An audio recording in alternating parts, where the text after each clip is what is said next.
mamlakatimizda yetishtirilayotgan asosiy ekinlardan biri bo'lgan bug'doy o'simligiga katta zarar keltiruvchi zararli organizmlardan biri sariq-zang kasalligi hisoblanadi. Sariq-zang zamburug'i barglarda uzun qator-qator joylashgan va barg sathida sariq dog'lar hosil qiladi.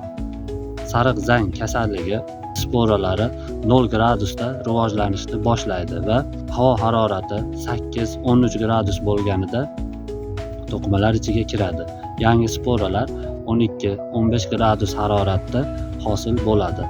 Agarda sariq-zang kasalligiga o'z vaqtida kurash choralari olib borilmasa, hosilning 60-80% qismi yo'qotilishiga olib kelishi mumkin. Sariq-zang kasalligiga qarshi kurash choralarida asosan agrotexnik tadbirlar muhim ahamiyat kasb etadi. Agrotexnik tadbirlarda asosan almashlab ekishni to'g'ri joriy etish, yerni o'z vaqtida shudgorlash, yahob suvlarni berish va o'simlik qoldiqlarini yo'q qilishga qaratilgan tadbirlarni amalga oshirish lozim. Kimyoviy kurash choralarida esa propikonazol, tebukonazol va propikonazol, siprokonazol tarkibli fungisidlardan foydalanish tavsiya etiladi.